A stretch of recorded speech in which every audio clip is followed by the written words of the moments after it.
Dobro večer i dobrodošli u 258. izdanje 60 minuta. Nakon što je 13. aprila ove godine ministar privrede, energetike i razvoja Republike Srpske Rajko Ubiparip podnio neopozivu ostavku na svoju funkciju, Milorada Dodika je ovih dana napustila i njegova najbliža saradnica i osoba od njegovog najvećeg povjerenja. Srebrenka Golić, bivša šefica kabineta premijera Republike Srpske, 15. maja ove godine podnijela je neopozivu ostavku na svoju funkciju. I njenu, kao u ostalom i ostavku ministra Ubiparipa, entitetska vlada je po nalogu laktaškog vožda prihvatila istog dana. I dok su razlozi za Ubiparipovo napuštanje broda, koji neumitno tone, bili povezani sa Dodikovom sjećom kadrova pokojnog Milana Jelića, o čemu smo detaljno govorili u 60 minuta, ostavka Golićeve je navodno uslijedila nakon što bivša šefica kabineta premijera Republike Srpske više nije mogla trpiti samovolju, bahatost i opšti haos koji su u posljednjih nekoliko mjeseci zavladali Dodikovim kabinetom. Podsjećamo, Golićeva je punih 11 godina bila najbliža saradnica Dodika i njegova desna ruka u vrijeme kada se on potucao po opoziciji, ali i tokom njegovih ranijih premijerskih mandata.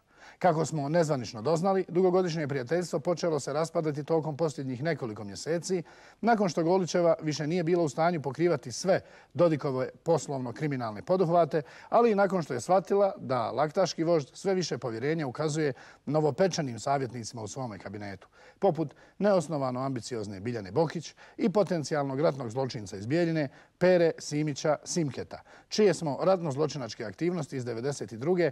detaljno dokumentirali u 60 minuta.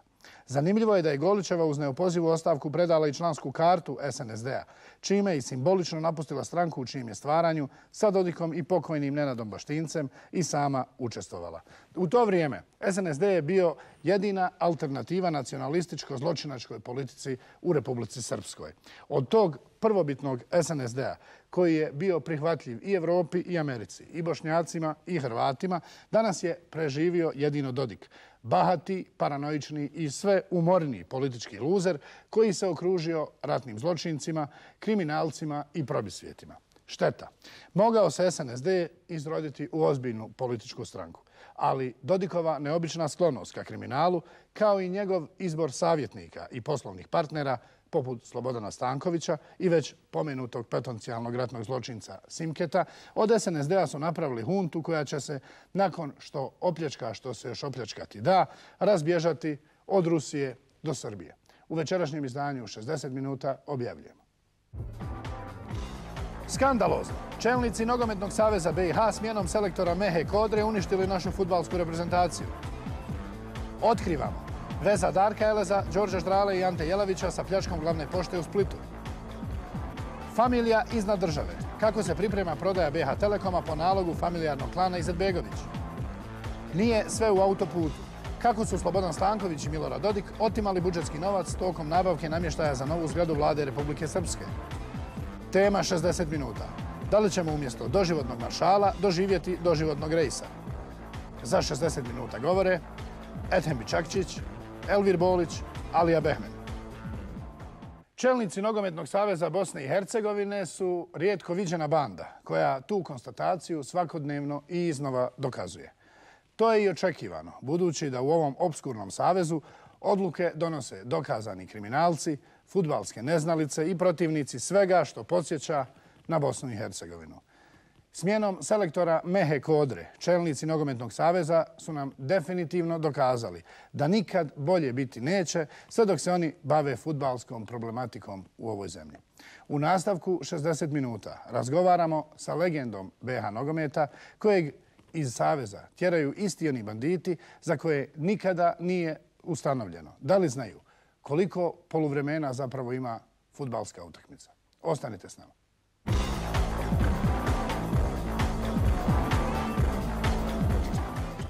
Gost 60 minuta je legendarni centarfor i najbolji strelac reprezentacije Bosne i Hercegovine svih vremena Elvir Bolić.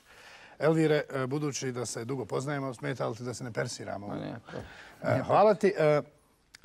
Prije svega dobrodošao u 60 minuta. Ti si upravo stigao iz Istanbula i hvala ti što si, prva adresa na koju si došao je naš studio. Zaista, šta reći nakon ovog posljednjeg skandala u režiji čelnika Nogometnog saveza? Pa vjerujte da je teško bilo šta reći. Znači, mi smo malo u petak bili zatečeni, a u biti poslije nekih stvari kad smo malo više i razgovarali i razmislili, onda smo shvatili da smo bili baš navedeni baš u svu tu igru koju su oni osmislili, kako već reći to, od samog početka, znači od ove godine kad smo mi preuzeli naš stručni štab da vodimo i da pokušamo, bez obzira što smo mi znali da će biti vrlo teško s ovim ljudima da radi, što smo pokušali da odvojimo neke stvari, da bar tu reprezentaciju koja po nama je nešto ipak najveće u sportu, ja kažem u fudbalu, što se može što imamo tu, da bar pokušamo odvojiti od tog nekog fudbala koji znamo da je u situaciji ne baš zavidnoj. Međutim, od samog početka smo imali veliki problema i put u Japan i poslije toga utakmice koje smo željeli i sama suradnja koju smo mi pokušali da napravimo da ipak i te ljude upoznamo s nekim stvarima i to. Međutim, mi smo već vidjeli da to neće da ide dugo. Međutim, išli smo tim jednim putom koji smo mi zacrtali, pokušali da idemo do kraja, međutim, očito da to ljudima nije odgovaralo i da oni su izmislili da li je ovaj Iran. Ja mislim da je ovo sve izmišljeno. Mislim da ova utakmica u Iranu... A može li se ovdje posmatrati da zapravo Iran je samo nekakav izgovor?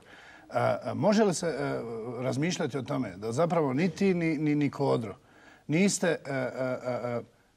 ljudi u stručnom štabu na koje čelnici mogu imati presudan utjecaj? Kada to govorim i o prijateljskim utakmicama i o pozivanju igrača i tako da. Pa ja kažem, osnovno što ja gledajte, ja sigurno znam da pri izboru Mehi Kodre da je moje ime, tad nije bilo uopšte moje ime u opciji, tako da je bilo moje ime u opciji sigurno da Meho Kodro ne bi bio izabran za selektora. Da ste se vezali vas dvojica kao? Da je na početku bilo, je poslije izbora za selektora mene uzao. Je li to Kodrin grijeh?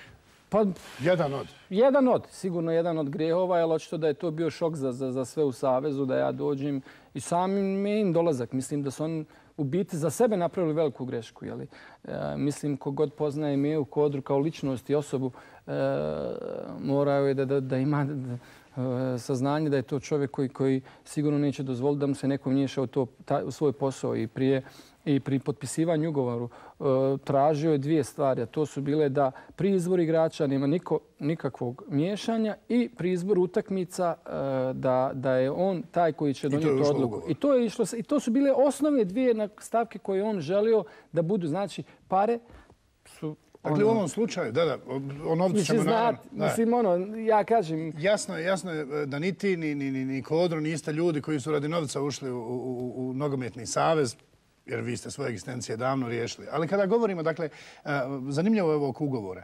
Dakle, Kodro je striktno tražio da on bude taj koji će se konsultirati u vezi sa prijateljskim utakmicama i sa sastavom. Ništa više nije želio. Znači, nije bilo nekih ostalih stvari u kojima je bilo razgovor. Znači, osnovne dvije stvari koje su bile najbitnije. U stvari, mi smo u svom razgovoru znali da je to u stvari bit naš problem reprezentacije bio do sada. I želi smo bar da te neke stvari, znači oko poziva igrača i oko odabira utakmice, jer na kraju krajeva mi smo želi da svu odgovornost preuzmemo. Znači i Meho je samim tim rekao nije nikakav problem, znači malte ne džaba radimo sve. Želimo te dvije stvari koje su osnovne, znači najlakše i prepustite svu nama odgovornost, znači za utakmice, za slabu igru. Znači to je mislim, meni to nije jasno. Znači da ljudi koji vode, da nisu prepoznali neke stvari, da su, vi znate kakva je bila situacija prije dolaska nas, znači i po Savezu. Došli smo mi, vratili su se igrači koji nisu igrali za reprezentaciju. Malo je se atmosfera promijenila kod reprezentacije. Mi smo imali razgovore, išli u Njemačku, razgovarali sa igračima u Italiju, sve. Sve se malo promijenilo. I od samog početka oni počinju sa utakmicom u Japanu gdje smo imali problema. Otišli smo, mi smo rekli, ajde nije problem, prije nas je to dogovorena utakmica. Kažem, ali prije nas je dogovorena utakmica, ista je bila priča, plaćemo, ne znam ja, 150.000 eura, ako ne odemo tamo, nije nikakav problem, ajde. Napravila se utakmica. Mi smo već tražili kad smo došli da se napravi utakmice u maju, da imamo dvije utakmice, ako ne dvije, kad je odgođena Poljska, koja je odgođena na neki način gdje nama ništa nije bilo jasno, nikom nije bilo ništa jasno. Mi smo rekli nije problem, ne moramo igrati s Poljskom, odigraćemo jednu utakmicu sa Azerbejdžanom, zato što mislimo da u ovom momentu kada su igrači svi na odmoru već 7 do 10 dana, bilo bi previše i prenaporno za igrače da i sad mi pozivamo da budu s nama 12 dana, da putujemo na jedan daleki put, da igramo jednu utakmicu u kojoj mi, osim tog nekog finansijskog, nećemo ništa dobiti, samo izgubiti. Znači, niti ćemo vidjeti stvarnu snagu ekipe. 90% igrača neće želiti da dođe, a mi tu stvarno ne možemo. Je li završena predstava? Je li prijateljska utakmica, ufaća se za nogu? Mislim, ja sam bio igrač i znam te stvari. Znam kako bi meni bilo da me je neko pozvao da idem...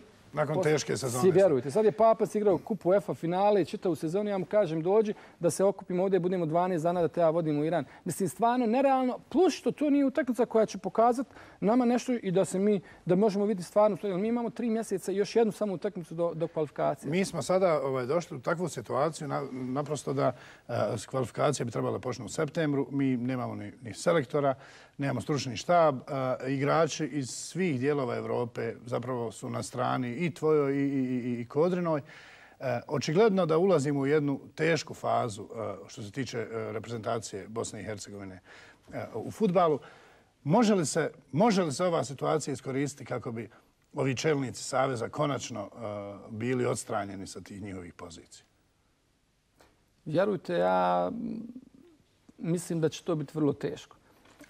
Jer očito da ti ljudi, u biti njima, mislim da onaj BiH fudbal ili nešto drugo, mislim da je u drugom planu. Očito da su ljudi koji su došli i koji vode trenutno savjet, sigurno da ima izuzetaka. Ja neću da kažem, tu ima neki 13 članova izvršnog odbora. Znamo li, Elvire, oni su smijenili, praktično otjerali Kodru i tebe, a produžili mandat Muniji Bušanoviću, koji je osumnjičeni kriminalac.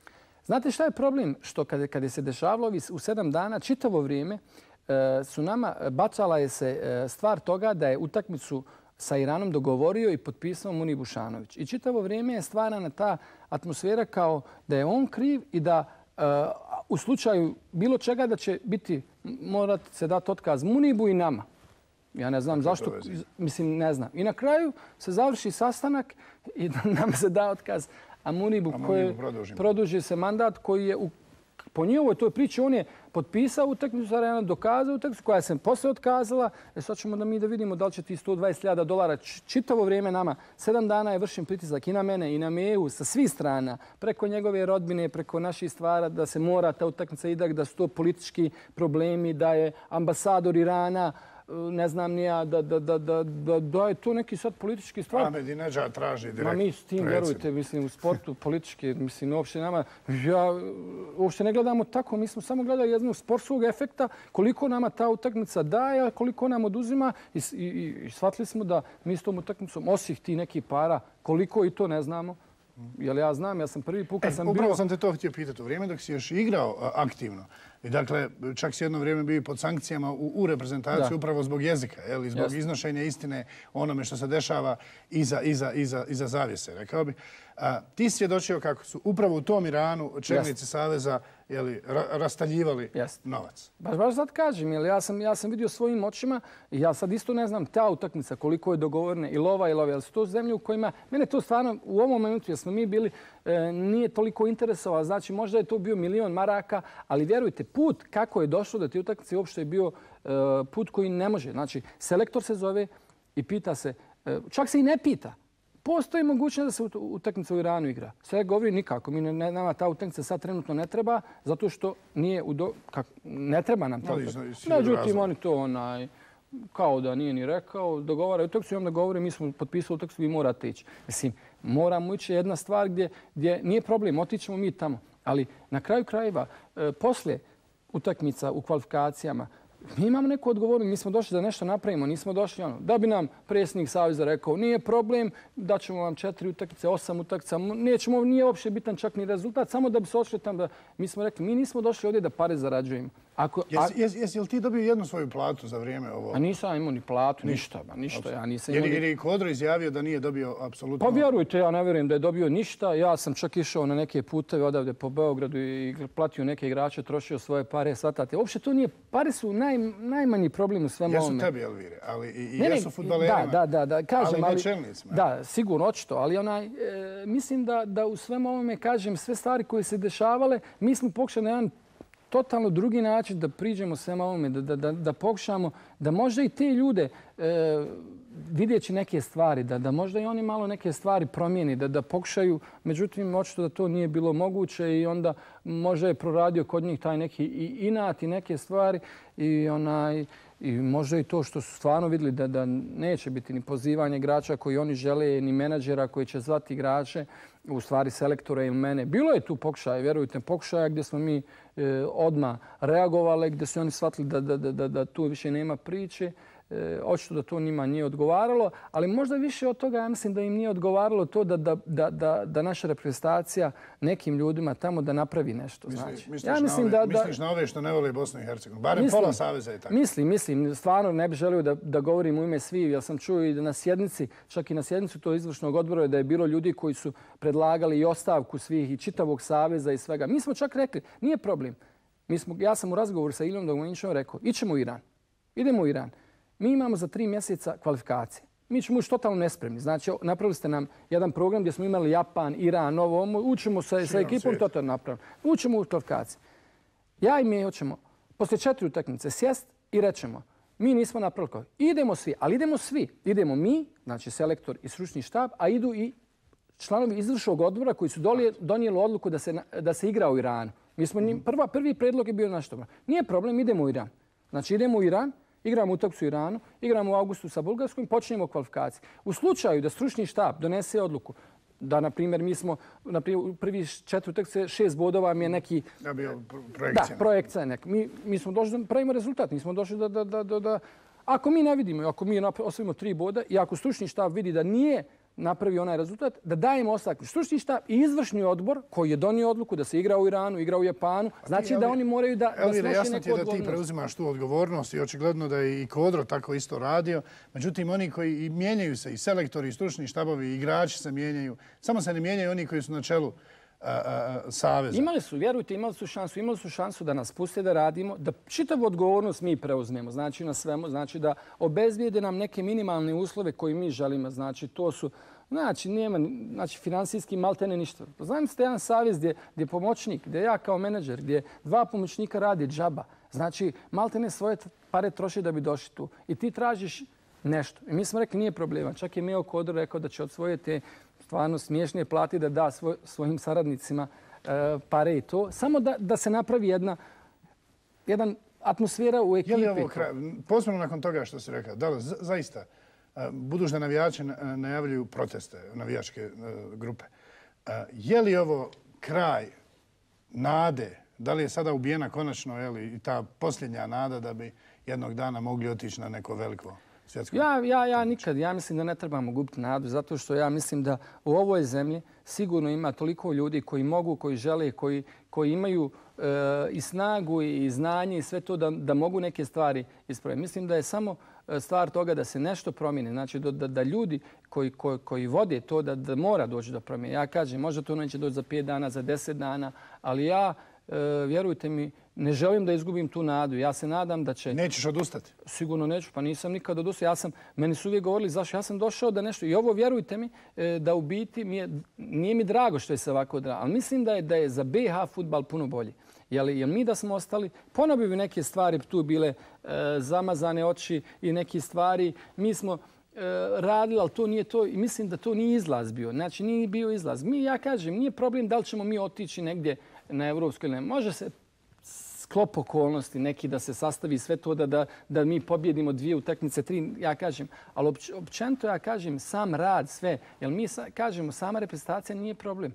Pogledajte našu ligu, pogledajte sve te stvari koje u biti su počinju od saveza, znači i suđenje i neke stvari i šta se radi. Mislim, sve su to sklopljene. Ja se nadam da ovo što se sad desilo da je početak jednog kraja. Mislim da ovo što su sad uradili, mislim da ja ne kažem za 10 ili mjesec ili 5, ali sigurno da će morati da dođe do promjena i da će, ja bi najsretniji bio da jednom u tom savezu, jer gledajte, ja sam imao razgovore sa Crnom Gorom gdje je predsjednik saveza Dejan Savičević, gdje smo mi, pošto u ovom momentu kad smo mi imali prije mjesec dana, to nismo imali s kim da igramo, onda smo mi počeli da zovemo neke svoje prijatelje. Ja sam nazvao Dejana Savičevića koji izrazio želju da igra, međutim, normalno, pošto je on predsjednik Saveza, on je već prije godinu dana ima raspored svojih utakmica, tako da su oni već imali... Da, imali su već 2 utakmice u ovom terminu i rekao mi je da nije nikakav problem da u toku sljedeće godine, da već sad možemo da razgovaramo i toga.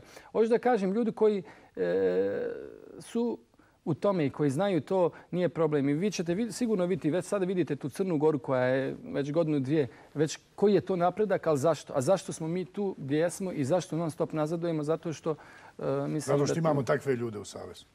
Kakve imamo, nažalost. Ja se nadam da će ipak se neke stvari promijeniti. Ovo jeste jedna bolna tema i onako prilično nas svi ušokiralo ovo.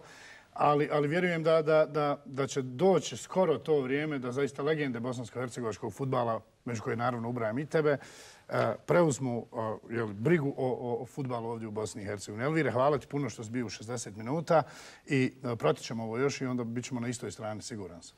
Ja se nadam najboljem završetku za BiH fudbal. Ja se nadam da će vrlo brzo ti ljudi koji su malte ne bježali, a mi znamo zašto su bježali, zašto jedan Bajević, Sušić, Ađbejić, uopće kad im kažeš BiH fudbal su imali bježi glavom. Ja se nadam da će doći vrijeme kada ćemo njih vidjeti tu i onda će puno biti bolje za naš fudbal. Ja se također nadam. Elvire, hvala još jednom. Poštovani gledatelji, bio je to legendarni centar for bosansko-hercegovačke reprezentacije, najbolji naš strelac, Elvir Bolić.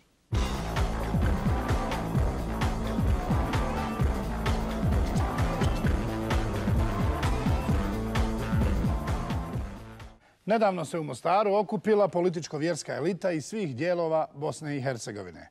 Razlog za ovaj političko-vjerski samit bio je prikupljanje novca za obnovu Saborne crkve pravoslavnog hrama Svete Trojice, koja predstavlja jedan od najznačajnijih simbola grada na Neretvi. Taj simbol Mostara su u ustaškom zanosu 1992. srušile Bobanove zločinačke postrojbe. Nekako u isto vrijeme sa rušenjem Saborne crkve počelo je i protjerivanje mostarskih Srba iz njihovog grada. Ta zločinačka ideja je preživjela do danas u Mostaru. U gradu gdje rijetki Srbi žive isto kao Bošnjaci na desnoj obali Neretve, kao i Hrvati na mostarskoj lijevoj obali. U potrazi za mostarskim Srbima Zvonimir Jukić. Prije 10 dana u Mostaru je održana donatorska večer za obnovu Mostarske Saborne crkve. Tako je poslije više od 15 godina napokon započela obnova nekada središnjeg hercegovačkog pravoslavnog hrama kojeg su zlikovci u proljeće 1992. godine čak 2 puta minirali. U Mostaru se na večeri okupila i čitava politička svita. Ovo je jedna divna poruka koju Mostar danas šalje Bosni i Hercegovine. Uistinu, obnova Mostarske crkve veliki je dobitak za sve one koji još uvijek vjeruju da je bar multietničku esenciju prijeratne Hercegovine moguće obnoviti. Premda će 5,5 milijuna maraka skupljenih to večer omogućiti obnovu crkve, sama rekonstrukcija hrama neće umanjiti podatke koji svjedoče o brutalnom desetkovanju pravoslavnih stanovnika u Mostaru, kojih je do 1992. godine bilo skoro 25.000.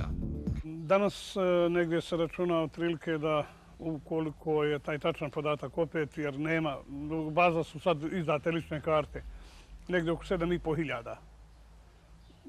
Bilo bi dobro ako je to tako. Bilo bi dobro ako je to tako, jer bi to bilo otprilike nešto malo više od trećine.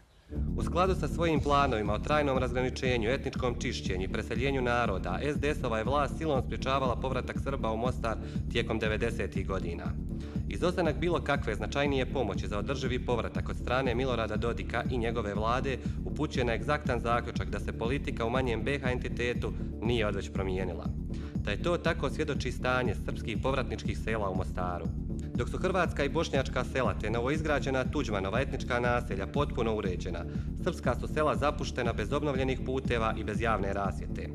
Područja uz njih nerijetko služe kao odlagališta otpada, a autobusne linije koje ih povezuju s gradom su i više nego rijetke. Ovim putem bi se spojio taj dio novog naselja Bačevići, gdje je asfaltiran ovaj jedan dio gore.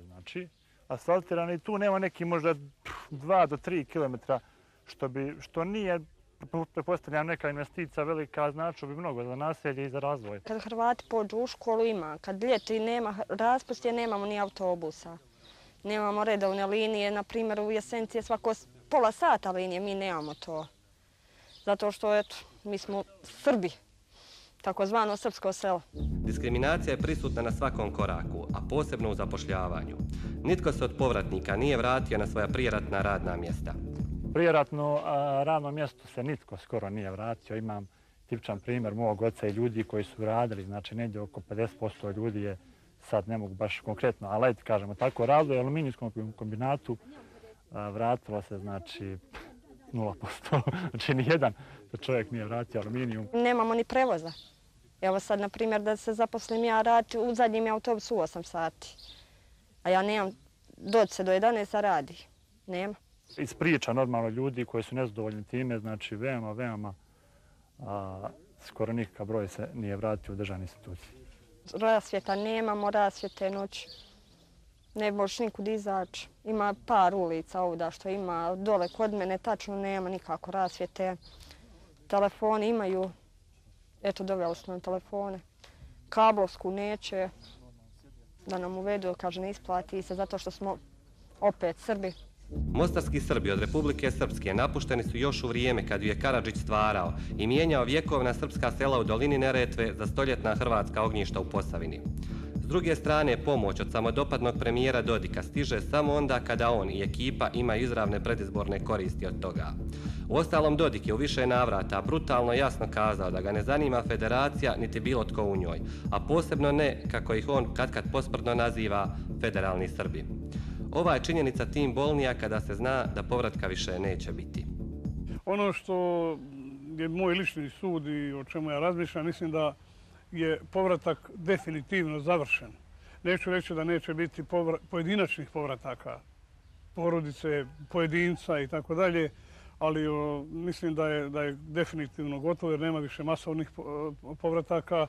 Vratimo se opet donatorskoj večeri. Da na njoj ne bi sve prošlo bez prijeko potrebne politizacije, pobrinuo se, a tko drugi nego vladika Grigorije. Sukladno Dodikovim planovima o stvaranju hrvatskog entiteta u BiH kao sljedeće faze u potpunoj razgradnji države i kao pokušaja trajne legitimizacije srpskih osvajanja hrvatskih područja u Posavini, vladika Grigorije, ne skrivajući ni cinizam ni podsmijeh na donatorskoj večeri, izjavio. To je velika stvar i to je velika pobjeda Herceg Bosne.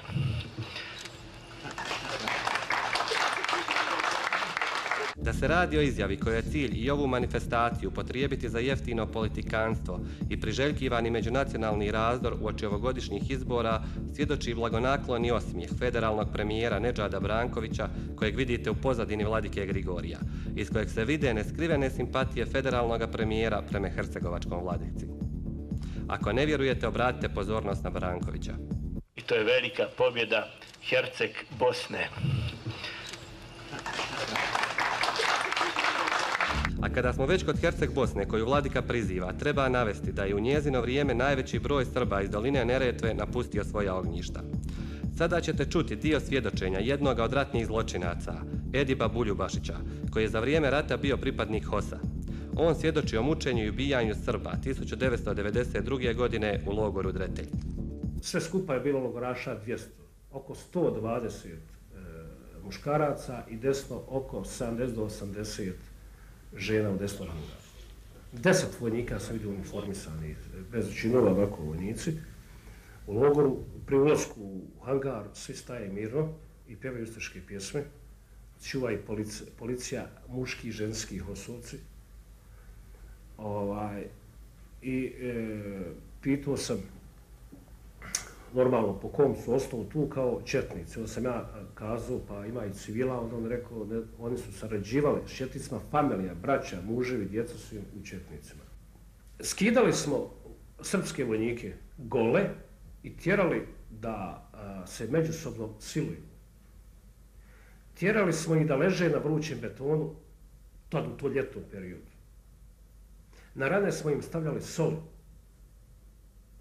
Silovali smo skoro većina Srpkinja silovana. Ne zato što mi nemamo djevojaka pa ih silovali, nego da bi u njihovo ljudsko dostojanstvo uništili srpsko i tako dalje. Naravno, Srpska pravoslavna crkva, ali ni vlast RS-a nikada nije dokumentirala podatke o ubojstvima hercegovačkih Srba, niti tražila da se odgovorni procesuiraju. Kada se to zna, onda vladikino prizivanje, kako se to eufemistički kaže, ratnih pravnih aranžmana ne treba čuditi. Što se tiče vladikina odnosa prema Mostaru, najbolje ga pokazuje njegova odluka da sjedište svoje episkopije preseli u Trebinje. Također, vladika niti jednu marku nije uložio u Mostar od novca koji je dobio rasprodajom crkvene imovine na najatraktivnijim lokacijama u središtu grada. Posljednjih tjedanja utihnuli su i opravdani zahtjevi za povratom oduzete imovine Srpske pravoslavne crkve u Mostaru. Razlog za to je neuklapanje toga zahtjeva u potrebu da se i u Trebinju vrati imovina islamskoj zajednici. Jer pobogu, zašto bi bilo tko vraćao nešto što je u ratu mukotrpno opljačkao? Ne možemo, a da ne upozorimo i na sljedeću vladikinu izjavu koja svjedoči o neskrivenim ambicijama vjerskih poglavara da se svrstaju u lidere naroda. Oni su ljudi koji predvode narode i kad su oni tu, onda su i svi ti narodi tu. Danas su ovdje zajedno svi, ne samo 5 ili 6 nas lidera.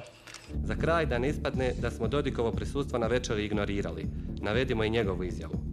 Mislim da ovakve poruke mogu samo da ojačaju optimizam ljudi i da pokažu koliki je besmisao bio sagledan u činjenici da su rušeni vjerski objekti koji su preživjeli vjekove, a u nevreme kad naiđe, onda se pokažu neljudi.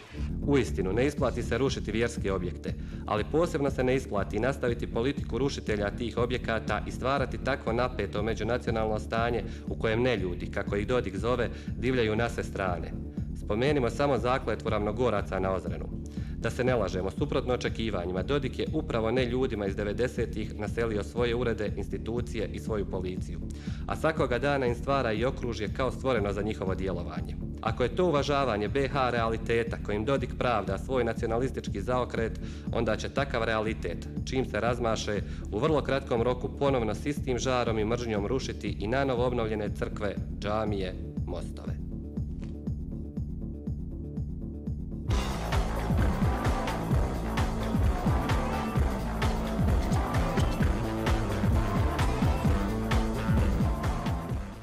Kakva je veza Đorđa Ždrale, Darka Eleza i Ante Jelavića sa nedavnom pljačkom glavne pošte u Splitu, tokom koje su banditi odnijeli 15 miliona kuna? Slijedi priča o nastavku obračuna Ele Ždrale, ovoga puta na gostujućem terenu pod Marijanom. Damir Kaletović. Sve do savršeno isplanirane i organizirane akcije hrvatske policije izvedene radi hapšenja dijela organizirane kriminalne grupe koja se dovodi u vezu sa pljačkom glavne pošte u Splitu, iz koje je polovinom marta ove godine odneseno čak 15 miliona kuna, bilo je tako reći nezamislivo u bilo kakvu vezu dovesti ovaj grad na Jadranu sa Palama i istočnim Sarajevom, središtem krvavih mafijaških obračuna registriranih u Bosni i Hercegovini u posljednjih nekoliko godina. A među 6 nedavno uhapšenih lica jedini BiH državljanin je Miroslav Hršum. Hršum je rodom iz Tilave, mjesta poznatijeg po likvidaciji Ratomira Spajića u martu 2006. godine i to vrijeme dok je sjedio u tamošnjem restoranu Ribnjak. Zvanično Hršumovo zanimanje je kamenoklesar, no u životu se ponajmanje bavio tim poslom. Ovaj 50-godišnjak važi za okorjelog kockara, višegodišnjeg i registriranog kriminalca koji se između ostalog bavio trgovinom drogom i još nekim manje unosnim poslovima. Barem tako stoji u arhivama Centra javne bezbjednosti Istočnom Sarajevu.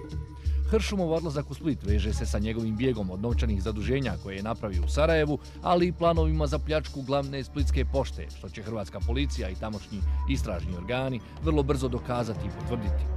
Inače, tokom višegodišnjeg prisustva u kriminalnim krugovima, Hršum je stekao brojne kontakte, ali ne u tolikoj mjeri da bi se sa sigurnošću moglo ustvrditi kako je pripadao klanovima Đorđa Ždrale, Darka Eleza ili sokolačkoj grupi ubijenog Mladena Čehe. No, osim Hršumu, u posljednjih nekoliko mjeseci Split je postao zajednička odrednica i za Đorđa Ždralu i njegovog rođaka Mladena Ždralu, zvanog Pata. Od ranije je poznato kako je Ždrale u stalnom sukobu sa Darkom Elezom, te da je to najvjerovatniji razlog što već duže vrijeme nije u Bosni i Hercegovini. Da bi objasnili razloge za Ždralin boravak u Splitu, morat ćemo se vratiti nekoliko godina unatrag, u 2004. godinu i u zatvor Kula u Lukavici. Tokom boravka u Kuli, Ždrale se upoznao sa bivšim čelnikom HDZ-a BiH i odbjeglim kriminalcem Antom Jelavićem. Nakon bijega iz BiH, gdje je osuđen na 10-godišnju zatvorsku kaznu, Jelavić već godinama živi u Splitu, u kojem ima stan u jednom od elitnih naselja ovog grada. Svom zatvorskom kolegi iz Kule, Ždrali i njegovoj pratnji, Jelavić je osigurao smještaj u gradu pod Marijanom. S obzirom na Jelavićev višegodišnji boravak u Splitu, pronalazak odgovarajućeg stana ili više njih za njega nije predstavljao poseban problem. Prema nepotvrđenim informacijama koje smo dobili od visoko pozicioniranih policijskih zvaničnika susjedne države, Đorđe Ždrale i njegova pratnja su u posljednjih nekoliko mjeseci bili skriveni na 2 lokacije u Splitu. Iz evidencije ždralnog pasoša otkriveno je da je prije Splita boravio u Australiji, Singapuru i Tajlandu, potvrdio nam je naš policijski izvor.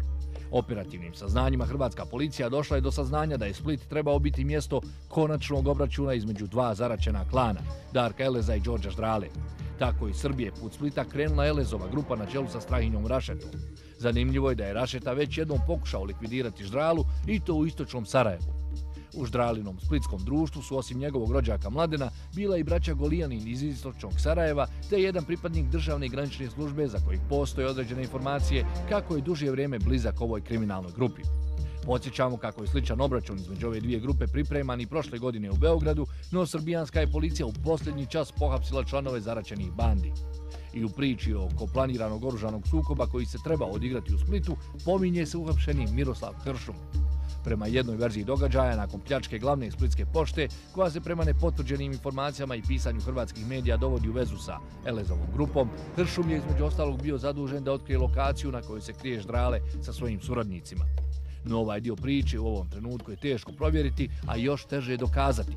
Tim prije jer akcija hrvatske policije u vezi sa pljačkom glavne pošte još uvijek nije okončana. Šta više, svi uhapšeni uglavnom su pružali logističku podršku pljačkašima.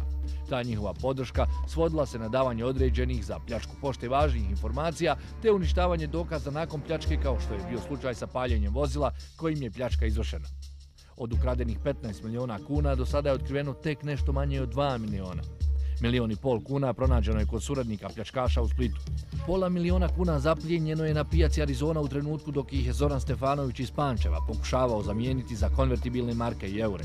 Stefanović je uhapšen, no prema ustaljenoj praksi ovdašnjih tužiteljstava vrlo brzo je oslobođen.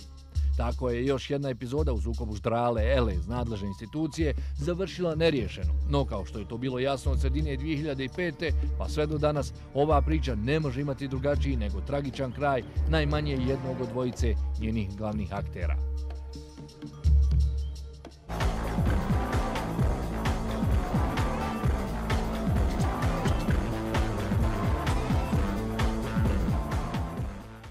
Vlada Federacije BiH već mjesecima užurbano priprema prodaju najprofitabilnije bosansko-hercegovačke kompanije BiH Telekoma. Prema nepotvrđenim informacijama, nakon što proda Telekom, federalni premijer Nedžad Branković će napustiti sadašnju funkciju. Sanjin Bečeregić je istražio sve detalje u vezi sa predstojećom prodajom Telekoma i do kraja raskrinkao ulogu familijarnog klana Izetbegović u bošnjačkom poslu stoljeća. Kada je bivši federalni premijer Ahmed Hadžipašić svom nasljedniku Nedžadu Brankoviću u martu prošle godine predao pečate federalne vlade, niko nije ni sanjao da će Branković postati prvi trgovac federacije. Ni Hadžipašić, koji je SDA-ovom mezimcu Brankoviću tada poželio sreću, nije predviđao takvu katastrofalnu vladavinu. Ovdje su pečati i predajem novom premijeru pečate i da sa njima upravlja na bolji način i ovjerava kvalitetnije dokumente nego što smo mi. Branković nije gubio vrijeme. Osokoljen od SDA-ovske ratno-profiterske porodične klike, netom nakon što je primio pečate vlade, ponosno je zasio na njen tron i najavio za početak kraja BiH Telekoma. Otvaram prvu konstituirajuću sjednicu vlade federacije sa sljedećim dnevnim redom. Naš izvor blizak upravo federalnom premijeru i vrhu SDA tvrdi da će Branković nakon prodaje BiH Telekoma napustiti premijersku fotelju, navodno već lobira za funkciju generalnog direktora Energoinvesta, čemu će prethoditi rekonstrukcija vlade i prodaja BiH Telekoma. Potvrdu navedenog pronalazimo u dokumentu koji je vlada u petak poslala federalnim poslanicima. Pod nazivom Politika privatizacije državnog kapitala u Federaciji BiH sa programom prioritetnih ulaganja, vlada predlaže firme koje treba prodati, na koji način i koliko procenata državnog vlasništva. Energoinvesta na spisku nema, ali je zato tu BiH Telekom. Može biti bilo koji zakon o bilo čemu. Ukoliko on nije dobar, on se može popraviti za mjesec, za dva. Ovo će biti nepopravljiva stvar. Nepopravljiva stvar, smatra bivši federalni premijer, sada zastupnik u Zastupničkom domu Parlamenta Federacije BiH, jeste činjenica da Brankovićeva vlada predlaže prodaju većinskog paketa BiH Telekoma. U prvoj fazi prodaje se 51% državnog kapitala, a u drugoj 10% putem Lodenske berze, 3% putem domaće berze, dok će ostatak od 25% državnog vlasništva nad Telekomom plus jedna zlatna dionica vlada zadržati u svom vlasništvu. Ta takozvana zlatna dionica je zapravo najbrutalnija prevara kojom se pokušava javnost uvjeriti da će država i dalje upravljati Telekomom. Mi prodajemo 51% prema mišljenju vlade. Da. Kako je veze ima zlatna dionica? Nikako. nikakva. Opet je većinski vlasnik taj koji određuje i alociranje razvoja, a razvoj, znate gdje će biti? Razvoj u telekomunikacionom sektoru bit će u profitabilnim sektorima, to je mobilna telefonija. Stajalište vlade je bilo da u budućem modelu privatizacije i jednog i drugog telekom operatora u Federaciji Bosne i Hercegovine vlada zadrži 25% kapitala plus jedna dionica kako budući strateški partner ne bi mogao sam donositi ključne odluke vezane za rad i egzistenciju ovih kompanija. 25 plus 1, oni nju nazivaju ovo zlatna. Za nas je zlatna dionica 51%, to je 51% kapitala, to je ta zlatna dionica u kojoj vi čujete, a 25% plus 1 dionica to je da možete staviti veto na odluke promjene statuta, promjene dokapitalizacije. Rizah Softić, predsjednik udruženja dioničara, akcionara i udjeličara BiH, ovo udruženje koje čine bosansko-hercegovački eksperti, prije 9 mjeseci federalnoj vladi i parlamentu Federacije BiH uputilo je svoj prijedlog zakona o privatizaciji javnih preduzeća. Oni su protiv prodaje. Njih drži u glavu. Telekom, to je definitivna kapitulacija naše države. Federalni ministar za promet i komunikacije Nair Šečkanović i njegov šef Branković nisu imali vremena za susret sa Softićem, a i zašto bi. Oni vjeruju stranim stručnjacima. Naime, ministar Šečkanović tvrdi kako je predloženi model prodaje Telekoma zasnovan na preporukama stranih eksperata. To je laž koja će ovu zemlju koštati $1.000.000 maraka. Svi do jednog su nam sugerirali da je to najbolji model, a to je istovremeno jedan od modela kojeg nam je Deloitte predložio. Deloitte je sugerirao da se ide na postupnu prodaju. Znači, i mimo preporuke Deloitte-a, sa čim zaključcima se mi slažemo, se ide u nešto sasvim drugo. Dakle, $1.000.000 maraka koliko je koštala ekspertiza Deloitte je bila nesvrsishodna. Odnosno, dali smo džaba $1.000.000 maraka. Tako ispada. $1.000.000 maraka bačenog novca budžetskih korisnika trebali bi nadoknaditi Nedžad Branković, Nair Šečkanović, Bakir Izetbegović, Samir Čaušević, Jasmin Kokšamija, Nedžad Reširbegović. Ovaj porodično-prijateljski klan već godinama suvereno upravlja Telekomom i samo oni imaju interesa od njegove prodaje. Podsjećamo, magazin 60 minuta je 15. oktobra o tome detaljno govorio. Zbog prljavih kadrovskih igara i protivljenja prodaji BiH Telekoma, prvi je stradao nekadašnji generalni direktor Hamdo Katica. Igre je po nalogu porodičnog klana Izetbegović kreirao Nedžad Branković, koji je tada zaradio i uko svoje stranke. To ga nije spriječilo da odustane od svojih namjera, kao ni žestoki istupi lidera SDA Sulejmana Tihića, koji nije krio razočarenje Brankovićevim postupcima.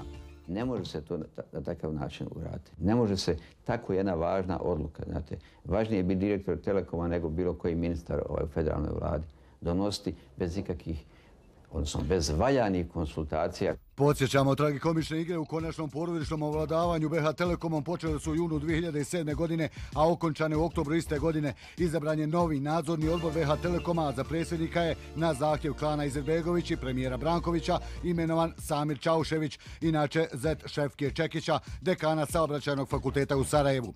Čekić je zaslužan za procvat Brankovićeve akademske karijere, a posebno je zadužio svog zeta Čauševića, koji je pred puncem Čekićem odbranio i doktorat. Apsolutno ne ulazim u to da recimo, gospodin Čaušević nije stručan. Vidite da gospodina Ekšamija... Da, što ga nekad tako ne predstavite? Samo ga predstavljate kao zeta od dekana Saobraćajnog fakulteta. Pa vrlo je važno to. Pa jeste, ali važnije su njegove kompetencije. Ali vidite, ima puno zetova, puno kumova, puno... A ovo je mali prostor, svi se mi znamo. Kako je moguće, gospodine Branković, da se... Možda i ja i vi imamo neku familijarnu vezu, a ne znamo još za nju. Dobro, to kad ja budem neka funkcija na vlasti. Duhoviti premijer je, ignorirajući zahtjev SDA da se prvo o imenovanju očituje predsjedništvo stranke, naredio predsjedniku nadzornog odbora Čauševiću da Nedžada Reširbegovića imenuje za novog generalnog direktora BiH Telekoma. Podsjećamo, tada je kantonalno tužilaštvo u slučaju Reširbegovića vodilo, a potom naprasno prekinulo 2 odvojene istrage. Poslušni Reširbegović se pod stare dane zbog imenovanja morao čak i učlaniti u SDA. Ne bih na to odgovorio, mislim, to je privatno pitanje. Privatno pitanje kome se raspravljalo na sjednici predsjedništva SDA? Pa ja opet ne bih komentirao ni sjednicu predsjedništva. Niste mogli, recimo, postaviti po prvi put, barem javno ga predstaviti kao stručnu, a ne podobnu osobu? Što se učlanjivo u stranku? Ja taj dio njegove biografije istinski ne znam kada se on članio. Prije 20 dana, tačnije nekoliko dana prije nego će postati generalni direktor BiH Telekoma. Pa eto, i to vam govori kao podatak koliko je to nevažno u procedurama koje se provode po zakonu. A što sam da učlanjivao, gospodine Pa to je lični izbor svakog pojedinca.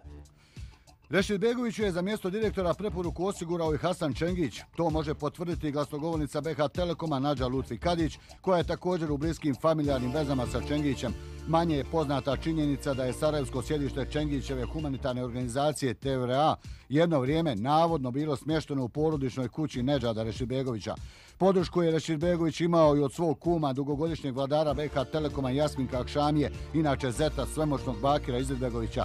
Izbor kumova, zetova i bliže rodbine na odgovorne funkcije u Telekomu nije mogao pojasniti gostujući u studiju magazina 60 minuta umjetnički nadahnuti Branković. Pa i ptice na grani znaju da vi imenujete direktore, recimo konkretno u ovom slučaju Telekom.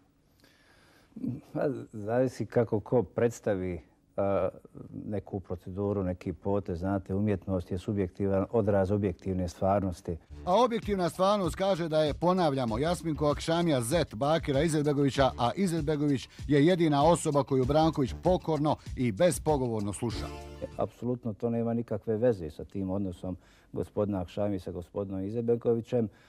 To je ocjena organa koji upravljaju i rezultati koje ima iza sebe. Gospodin Akšamije bio direktor Sarajevske direkcije i dakle njegova biografija i iskustvo obavljanja ovih poslova je preporučilo na tu poziciju. Niti konsultovan nisam o tome. Niti sam prisustvovao kad se o tome razgovaralo, niti sam prisustvovao na sjednici predsjedništva kad je konačno on postavljen. Vaše stranačke kolege, pojedini iz predsjedništva stranke, misle da ima familijarnih odnosa. Evo recimo, zašto bi oni bili protiv toga ako smo mi maliciozni novinari? Pazite, nemaju šta da misle. Ako je neko nekom zet, to je činjenica, nije to mišljenje. Znate. Je li zabranjeno da neko nekom bude zet? Pa nije, u Saudijskoj Arabiji je sve na tom. Pa dobro, mi smo ipak drugi prostor. A zbog čega nekoga ne predstavljati po njegovim profesionalnim kompetencijama? Upravo ovaj porodično-privatni, kumovsko-zetovski klan godinama vlada BH Telekomom, a posljednjih dana ulažu žestoke napore da ga prodaju. Da stvar bude gora, ponovo je i ne slučajno u ovom trenutku aktualizirana kupovina poslovne zgrade za potrebe BH Telekoma i opet je u igri zgrada Okija. Generalni direktor Rešidbegović pod pritiskom klana Izetbegovića, Čauševića i Brankovića zahtijeva od Komisije za izbor najboljeg ponuđača da mimo zakonom utvrđenih propisa izabere zgradu Okija. Kada to nije uspjelo, Rešidbegović je morao izmijeniti ranije postavljene kriterije u tenderu, čime je Okiju omogućio da bude najbolji ponuđač. Podsjećamo, zgrada Okija koštaće Telekom 42 miliona maraka. Njena izgradnja je koštala 20 miliona. Razlika u novcu podijelit će se između samozvanih stručnjaka, zetova i kumova, jednom riječju familije. Uostalom, zašto i kome kupovati poslovnu zgradu kada se BH Telekom prodaje ukoliko nije u pitanju materijalni interes? To je dosta čudna stvar. Ukoliko se predviđa privatizacija, smatram da niti treba kupovati novu zgradu, niti treba praviti onu zgradu kao što se u Mostaru na početku univerziteta, onoga kampusa radi. To je Dodikova metodologija. Ovo je dokazano. Slobodan Milošević prodaje Telekom srpskim Grcima. Slobodana Miloševića nema pametni Srbi i Srbije vraćaju od Grka sebi Telekom. I država Srbija vlasnik Telekoma. Što to država Srbija pametnija od države Bosne i Hercegovine da bude vlasnik Telekoma? Pametnija je jer nema Brankovića, Šečkanovića, Čauševića, Akšamiju, Izetbegovića, Rešidbegovića i sumnjive biznismene poput Okerića. Federalni parlamentarci će o prodaji Telekoma odlučivati na prvoj narednoj sjednici. U predloženom dokumentu vlade prodaja Energoinvesta nije planirana. Ova profitabilna kompanija će nakon prodaje Telekoma udomiti premijera Brankovića, tada će na scenu stupiti neki novi kumovi i ko zna čiji zetovi rođaci, jer kako bi Branković rekao, ovo je mali prostor. Ovo je mali prostor, svi se mi znamo. Sa ovom izjavom premijera Brankovića djelimično se možemo složiti uz sitnu ispravku. Važno je da se znamo, ali je još važnije da poznajemo Bakira Izetbegovića i da s njim budemo u bilo kakvom srodstvu.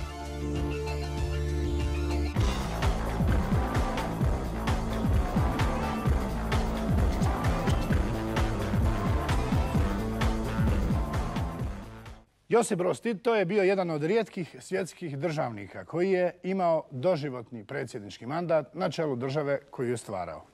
Danas se ova činjenica komentira na različite načine. Nostalgičari za prošlim vremenima tvrde kako im nikad nije bilo bolje nego u Titino vrijeme. Osviješteni nacionalisti koji su preko noći partijske knjižice zamijenili članskim kartama nacio stranaka, Titu zamjeraju mnogo toga, pa između ostalog i taj doživotni mandat. Međutim, kad čelnik jedne vjerske zajednice koja je postojala stoljećima prije njega i koja će postojati stoljećima nakon njega poželi uvesti maršalovu praksu doživotnog mandata, onda dobijemo Reis-ul Ulemu Mustafu Efendiju Cerića. Kako smo izgubili doživotnog maršala, a dobili doživotnog rejsa? Avdo Avdić.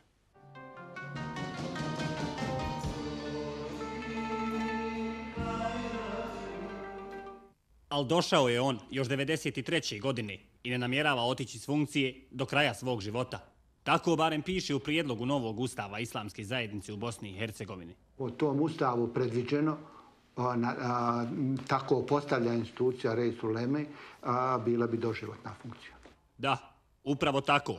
U članu 66 prijedloga novog ustava Islamske zajednice u Bosni i Hercegovini navedeno je da izabrani Reis-ul Ulema svoju funkciju obavlja doživotno. Prijedlog je na raspolaganju članovima Ustavne komisije, niti nije im dat nikakav konkretan uputstvo, niti rok da završe taj posao. Međutim, predsjednik Ustavne komisije Islamske zajednice u Bosni i Hercegovini tvrdi da nikakav prijedlog nije dobio. Ništa zvanično nije, nikakvo upoznavanje nije bilo. I Safet Softić, drugi član Ustavne komisije, nikakav zvanični akt nije dobio. Ja nisam vidio nikakav prijedlog ustava o kojem se u medijima govori. Ja sam upoznat sa medijskim napisima oko toga, ali nikakvu zvaničnu formu ni na samoj sjednici Ustavne komisije, niti sam kao član Ustavne komisije dobio. Samo je dakle predsjednik Sabora Islamske zajednice u Bosni i Hercegovini, Edhem Bičakčić, zvanično upoznat o prijedlogu koji je sredinom prošlog mjeseca objavljen u preporodu, informativnom glasilu Islamske zajednice. Poznat sam, pročitao sam ga, imao sam i diskusije sa njima prilikom prezentacije, dao sam i neka svoja mišljenja po tome i to je ušlo u određenu proceduru. Biće jedan od prijedloga kada bude došlo vrijeme razmatranja ustavne materije. A ko je predlagač novog ustava Islamske zajednice? Ovog puta je, dakle, slobodna inicijativa grupe članova Islamske zajednice, uvaženih članova Islamske zajednice. Kad kaže uvaženi članovi, Bičakčić misli na izvjesne Esada Oruča, Ajdina Husein Spahića, Sedada Dedića, Denisa Delismajlovića, Edina Fetića te doktora Šukriju Ramića, profesora šerijatskog prava na Pedagoškoj akademiji u Zenici, inače bliskog saradnika aktualnog Reis-ul Uleme Mustafe Efendije Cerića. Profesora Šukrija Ramića znam. On je profesor na Islamsko-pedagoškom fakultetu u Zenici. Ali to ništa ne mijenja do karaktera. On kao profesor ništa nema dodatna ni prava ni dodata ovlašćenja. On je to smatra njegovom privatnom inicijativom. Inicijativa bi možda i bila privatna, da se predsjednik Sabora Islamske zajednice, Edhem Bičakčić, dakle, 13. novembra prošle godine nije susreo sa Ramićem i njegovim saradnicima. Ja ne ulazim u pravo predsjednika Sabora da razgovara s kim god hoće, ali ja znam kako bi on trebao da razgovara kad je u pitanju promjena ustava. Ali Bičakčić očito zna nešto drugo. Postoji potreba za određenim promjenama ustava i bilo je mišljenja da se to radi na amandmanskom principu, jer praktički su se na terenu desile već neke promjene. O Ramićevom, ili preciznije rečeno nezvaničnom Reisovom prijedlogu, Bičakčić se za sada ne želi izjasniti, ali Safet Softić je kategoričan. Ako to bude predmet neke ozbiljne debate, kad je ta stvar u pitanju, moj je stav tu vrlo jasan. Ja ne podržavam takvo rješenje. Mislim da bi to bio popriličan korak unazad. I Husein Smajlović je otvoren. Mislim da bi to bilo korak nazad od svega onoga što smo u dosadašnjem razvoju Islamske zajednice postigli. Zašto? Pa, mislim da je Islamska zajednica ovako dugo i ovako opstala dugo zahvaljujući činjenici da je njegovala institucije. I mene uvijek više od pojedinaca interesuju institucije da funkcionira. A očito je da ovim prijedlogom ustava pojedinac oličeno Mustafi Efendiji Ceriću pokušava sebe staviti iznad institucija rijaseta Islamske zajednice kako bi nadomjestio izgubljenu funkciju prvog evropskog muftije. Istina, u današnjem oslobođenju Reis Cerić je izjavio: Moje mišljenje je da je ograničenje mandata pojedinaca i organa islamske zajednice jedno od najznačajnijih demokratskih dostignuća koje smo napravili. Sve pa i Reisul Ulemu treba provjeravati na izborima. Osim toga, Reis Cerić je izjavio da se nada da će nakon isteka mandata biti, ako Bog da, penzioner. Te dodao: Vrijeme je da i moja porodica dobije svog člana, no čovjek snuje, a Bog određuje.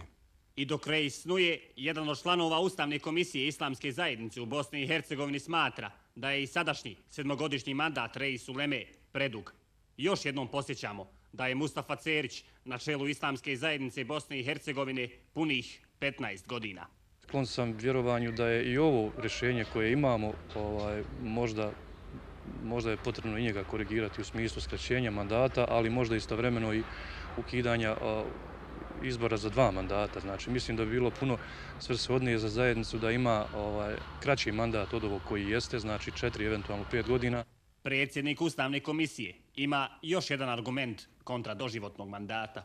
Kad bi se opredijelo i kad bi bili argumenti jaki za doživotni izbor, onda bi se čitav niz dodatnih uvjeta morali definirati, pa da ne dobijemo. Jer nikad se ne zna koliko će ko živjeti, u kakvom će ambijentu živjeti, koliko može trajati, kako je njegovo zdravstveno stanje, pa bismo imali slično kod drugih konfesija, zapravo kod drugih vjera, da imate poglavare koji ne mogu upravljati institucijom. Bičakčić, međutim, ne želi komentirati stavove članova Ustavne komisije. Treba pročitati kompletan prijedlog pa se diskutirati o kompletnom prijedlogu. Ako nisu pročitali, kako može se diskutirati samo o jednom segmentu? To sigurno nije ozbiljna diskusija. Za razliku od Bičakčića, Husein Ismailović umjesto diskusije prijedlog novog Ustava smatra neozbiljnim. Inače, na ovim prostorima vrlo se često dobra namjera pretvori u loše izvedbe. Ono što ja zamjerim dobronamjernim ljudima je zapravo što ne poštuju proceduru, što ne poštuju institucije i tako dalje. Predsjednik Ustavne komisije ipak je u krivu. U pitanju je dobra izvedba i jasna namjera. Nijedan prijedlog za mene nije neozbiljan i svi imaju pravo u slobodnom društvu da iznesu svoje prijedloge, viđenja i mišljenja. Naravno da to ponude kao svoje rješenje. S obzirom na to da je u pitanju ozbiljna inicijativa i da iza nje najvjerovatnije stoji Mustafa Efendija Cerić, mi ćemo već sada, da bismo štedili vrijeme uposlenicima u rijasetu, pustiti bijeli dim.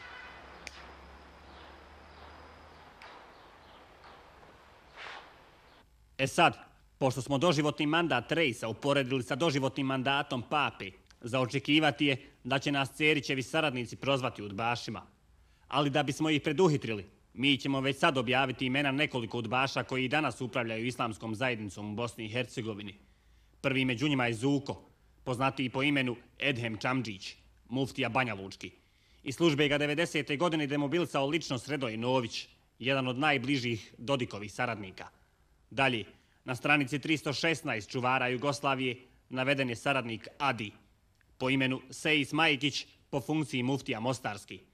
Slijedi potom Reisov ekspert za trošenje novca u dijaspori, Mahmutović Mustafa Mirsan. UDBI je služio pod imenom Hadis. No ko je iz Careve džamije UDBI služio pod kodnim imenom Car? Zasad se ne zna. Sumnja se na njega, Mustafu Efendiju Cerića, Reisa doživotnog. I Bičakčić je čuo za to. Možda ovako neformalno, ali tim glasnama nikad ne pridaje važnost. Inače, islamska zajednica ne pridaje važnost udbašima u svojim redovima, pa stoga u novom prijedlogu Ustava nema ni jednog člana posvećenog lustraciji. Ako to tražite, da to radi islamska zajednica, onda tražite da ona preuzme funkciju države. A šta je sa neovisnošću islamske zajednice i spremnošću njenih članova da raščiste sa udbašima? Naravno, moglo bi se unutar islamske zajednice te stvari uraditi i ja podržavam to stanovište, ali ono nije dobilo do sada podršku većinsku rijaseta islamske zajednice. Ali zato će najvjerovatnije podršku dobiti prijedlog za doživotni mandat Reis Uleme Mustafe Efendije Cerića, nekrunisanog cara iz Careve džamije. Zato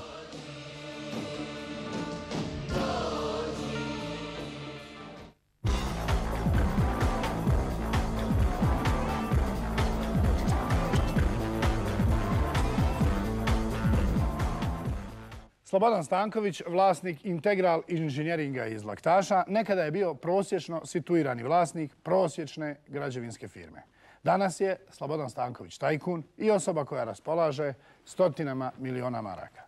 Svega toga ne bi bilo da jednog vedrog dana Stanković nije upoznao svog zemljaka Milorada Dodika, koji je nakon pobjede na izborima u Dejtonskoj Bosni i Hercegovini i trajnoj kategoriji Republici Srpskoj zasjeo na čelo vlade. U narednim minutama otkrivamo kako su Stanković i Dodik za novu zgradu vlade Republike Srpske kupovali kante za smeće od, pazite sad, 1000 maraka i pepeljare od čak 700 maraka. Zamislite samo koliko su onda koštali stolice, stolovi, ormari i ostali kancelarijski asortiman. Slobodan Vasković. Slobodan Stanković nedavno je izjavio da su njegova mjesečna primanja 4000 maraka, da mu je sva imovina pod hipotekom i da nema nikakvih političkih veza.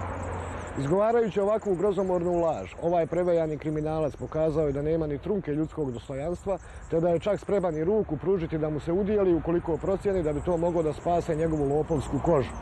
Siromašni i ubogi Stanković jedva preživljava u viletini vrijednoj najmanje 5 miliona maraka, dok se obijesni i prebogati i ratni invalidi šepure po šatorima u banjalučkim parkovima, tražeći, kako Milorad Dodik kaže, hljeba preko pogače.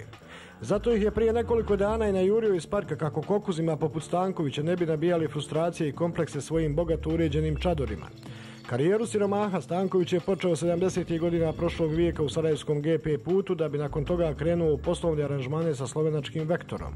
80. godina formira firmu Integral Inženjering i otvara benzinsku pumpu u Banja Luci, a dobija i odličan ugovor sa današnjim Energopetrolom o održavanju rekonstrukciji njihovih benzinskih stanica.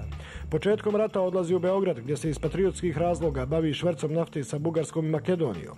Sve poslove vezane za naftu u Srbiji u to vrijeme strogo je kontrolisala tamošnja vojna obavještajna služba, što znači da je Stanković imao njihovu punu zaštitu, čim je mogao da se naveliko bavi gorivom.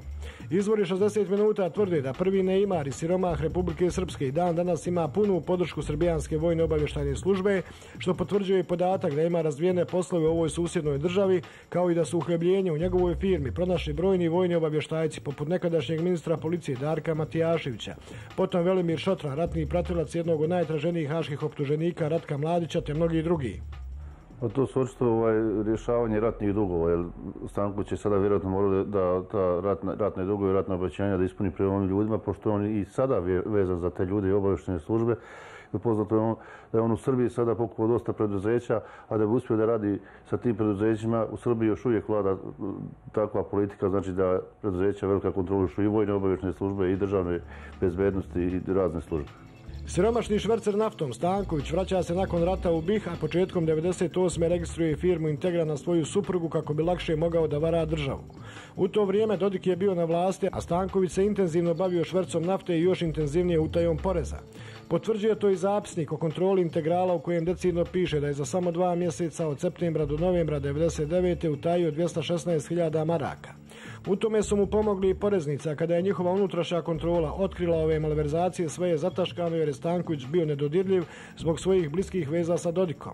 Ove bliske veze izrodile su i poslove na fantomskoj izgradnji srpskog Sarajeva, što nije ništa drugo do sinonim za enormni šverc naftom pod pokroviteljstvom tadašnjih perjanica Slobodana Miloševića. Stanković je za posliće koji je radio za firmu Pretis plaćen naftom vrijednom 2 miliona maraka. Utvrdila je to i specijalni revizor OHR-a Del Ellen Ralph, koja je u svom izvještaju konstatovala da je cijeli ovaj nezakoniti posao svojim potpisom ovjerio tadašnji premijer Dodik. Kada je Ralfova zatražila dodatne dokumente o transakciji, direktor Pretisa je nestao, a ovaj kriminalni slučaj je već godinama na sudu, bez izgleda da se ikada okonča.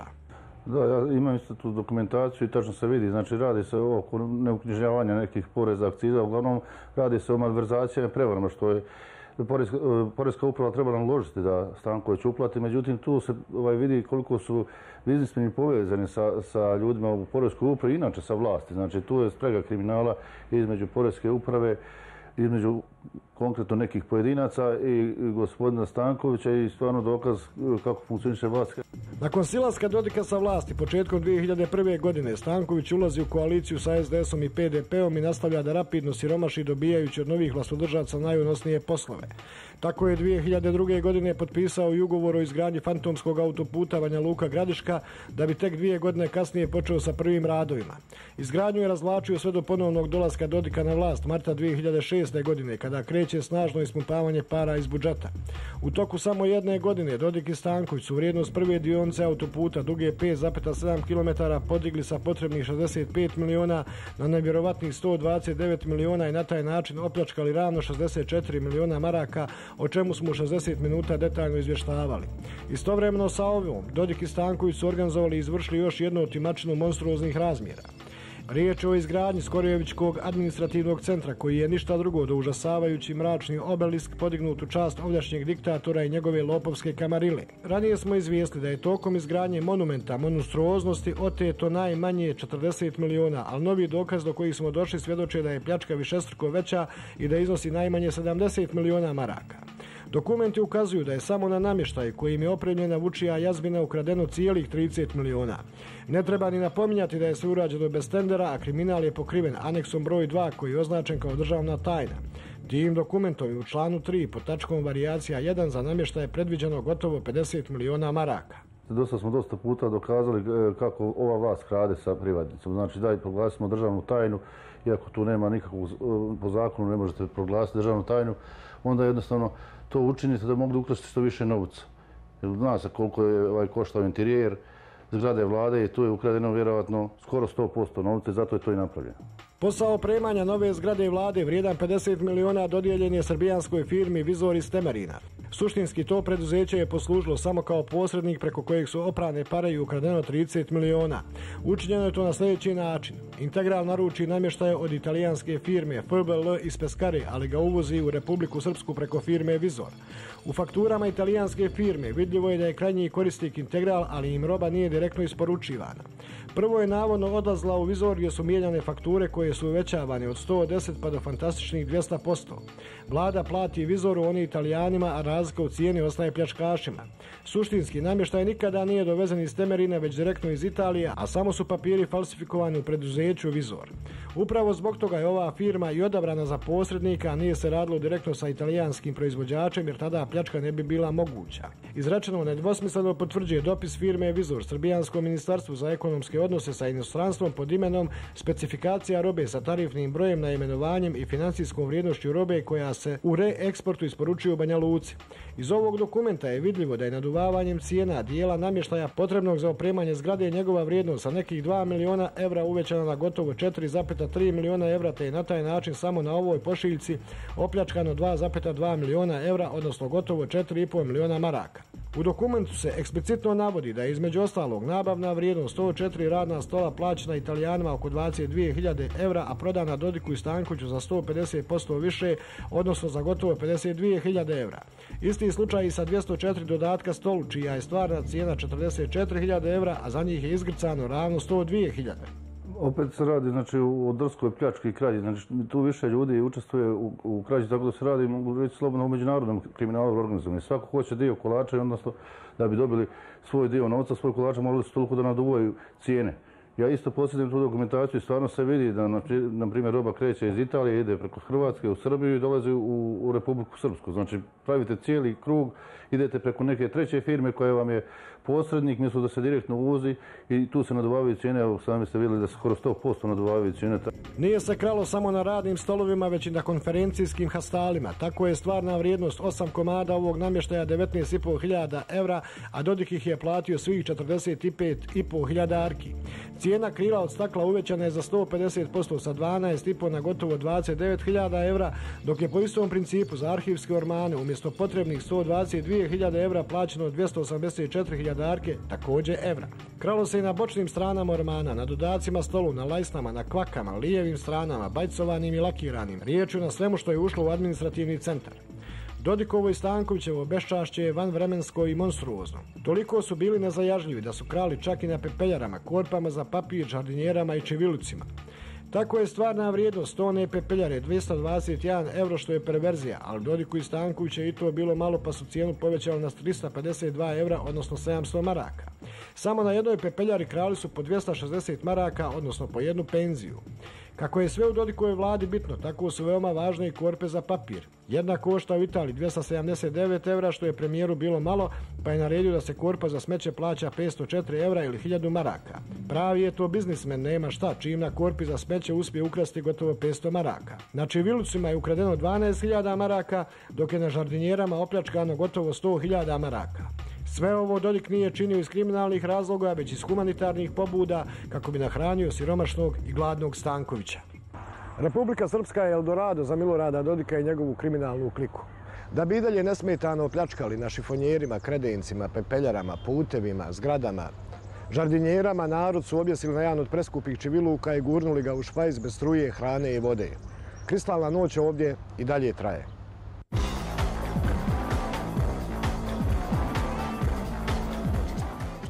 Javni servis, Federalna televizija putem emisije 60 minuta se očigledno opredijelila da lažima i uvredama i dalje nastavi stvarati u javnosti lažnu sliku o meni.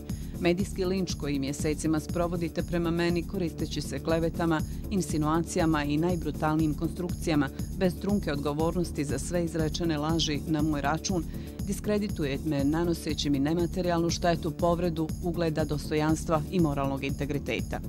I u emisiji 60 minuta od 12.5.2008. godine rušite sve profesionalne novinarske standarde i etičke kodekse, nudeći javnosti insinuacije i konstrukcije vašeg novinara i njegovog sagovornika iz Banja Luke, a vezane za moje ime u prilogu o tragičnoj smrti Milana Vukalića.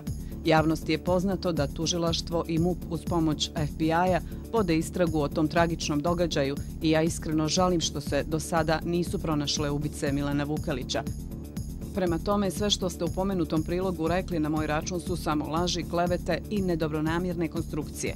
Zbog toga, shodno zakonu o zaštiti od klevete BiH, tražim da bezuslovno u prvoj narednoj emisiji u istom terminu i u istom vremenskom trajanju demantujete sve te neistinite tvrdnje koje ste izrekli o meni. Milorad Dodik. Bila je to stalna rubrika našeg stalnog dopisnika iz Laktaša. Bilo je to sve za večeras. Vidimo se narednog ponedjeljka. Doviđenja.